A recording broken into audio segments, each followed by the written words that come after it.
Thank you for giving me the floor. I would like to, once again, commend Algeria's able leadership of the Council for the month of January.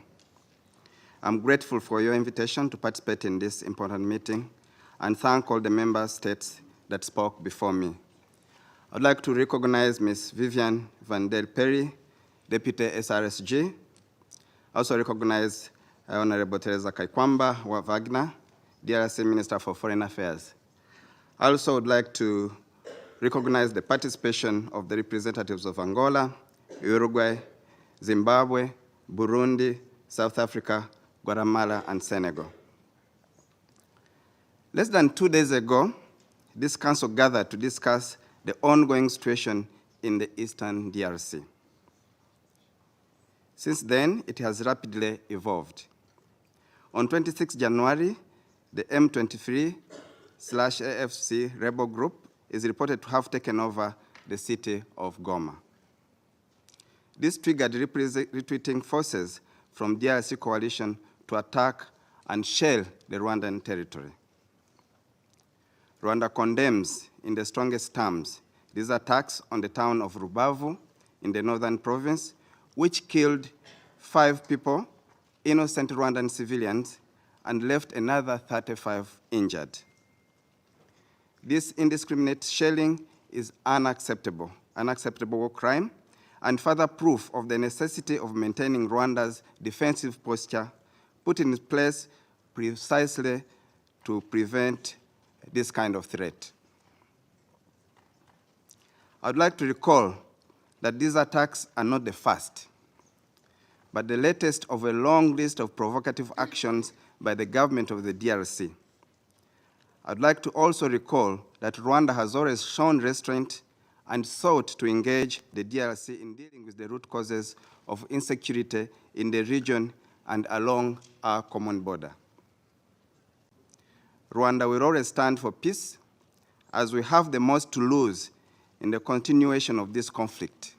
I have always emphasized that Rwanda knows the dividend of peace. We suffered insecurity. Our nation was almost a failed state. So we have worked hard to build peace and to work for peace in the region. So we are strongly committed to peace, peaceful coexistence, and a peaceful region.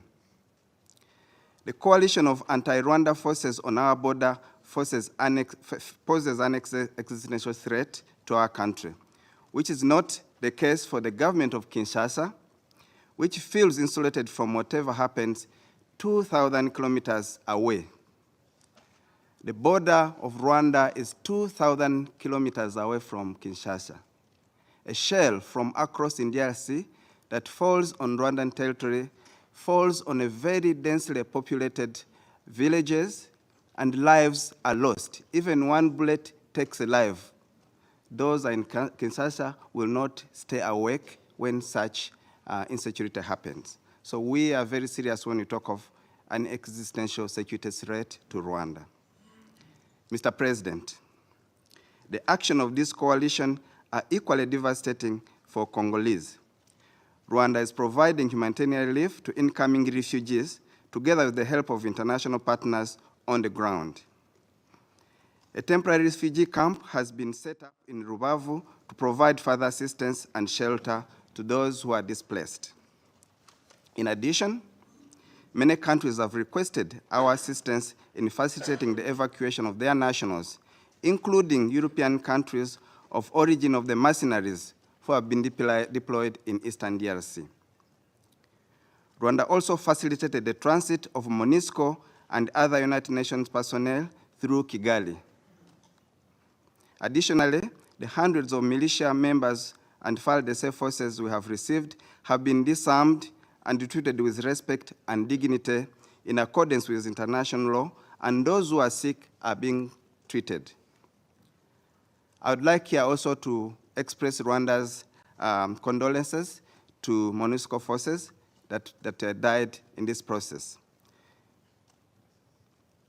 On the contrary, we have been dismayed by the reports of attacks and looting of diplomatic missions in Kinshasa, including the Rwandan embassy and several other embassies of members of this council.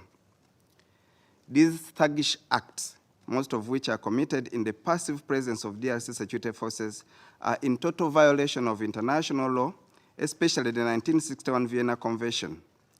Rwanda therefore calls on the DRC to take its diplomatic obligations seriously and hold perpetrators accountable. I'd like to emphasize that those who followed the media, the Rwandan embassy in Kinshasa was among those that was totally burnt down. Mr. President, the deteriorating security situation in the eastern DRC has only one immediate cause: the obsession by the president of the DRC for a military solution and thirst for regime change in Rwanda. We have said over and over to this council. Indeed, this situation could have been solved a long time ago if President Tshisekedi had demonstrated political will and good faith in finding a lasting solution to this conflict. I would like to recall that President Tshisekedi took the unilateral decision to expel the M23 from the political dialogue under the Nairobi process, as well as East African Community Regional Force, which was deployed by EAC. Yet the EAC Regional Force had led to a ceasefire that held for 6 months, which led the M23 to relinquish 80% of the territory it was holding. This was from March 2023 to September 2023. To fill in this vacuum, the DRC instead decided to replace it with a SADC-led force with a more offensive mandate.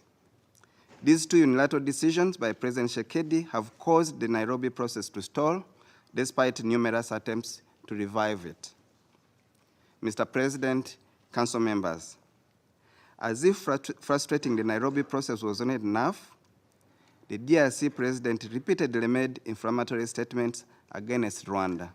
For instance, in December 2022, in a statement addressed to Rwandan youth, he promised to help them, and I quote his exact words, "Get rid of this diabolic regime in Kigali." Those are the President's words. Moreover, in December 2023, during the last campaign, he doubled down saying that he would bomb Kigali without even setting boots on the ground. These are the exact words of the President of DRC against Rwanda, promising to cause regime change. This echoes a similar statement made on 17th November 2024 in Katanga, when he told military and provisional leadership that if he is given the opportunity to revise the constitution, he would use this new term to overthrow the government in Kigali. Those are clear and constant threats that Rwanda will never take lightly. To implement these threats, President Tshisekedi has mobilized a large coalition which includes the FDLR, genocidal militia, European mercenaries, Wazalendo militias, Burundian armed forces, and some DRC. Council members, consequently, Rwanda calls on all foreign forces deployed in the DRC to withdraw from this coalition only aimed at harming Rwanda. I wish to stress that the international community, including some members sitting in this council, have their fair share of the blame in what is happening today in the DRC, at least to condemn even threats of regime change from one member state to another.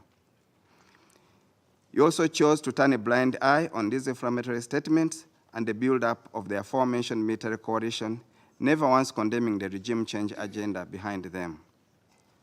Mr. President, Council members, Rwanda remains committed to the Rwanda process, given important milestones that were achieved in the process that was led by President Lorenzo and Angola. And one of the milestones, the adoption of a concept of operations, the CONOPS, of the harmonized plan for the neutralization of the FDLR and lifting Rwanda's defensive forces, and a ceasefire that was agreed and was holding from August 2024. The remaining security issues between Rwanda and the DRC was the AFC M23 question. This question was therefore to be addressed. Unfortunately, in the ministerial meeting of 14th December, the DRC categorically refused any commitment of dialogue with the AFC M23. This then prevented a consensus on a draft peace agreement to be signed the following day by heads of state, Therefore, the only solution was to postpone the summit, as Rwanda is not interested in just a photo op. The heads of state were going to Angola for only one agenda item, to sign an agreement that should have been agreed. Mr. President, Rwanda deploys the intensification of hostilities between the Congolese coalition and the AFC/M23 since the breakdown of the summit. More worrying is the intensive shelling by FDLR, FARDC, from densely populated areas, including IDP camps, towards other populated areas held by AFC and M23.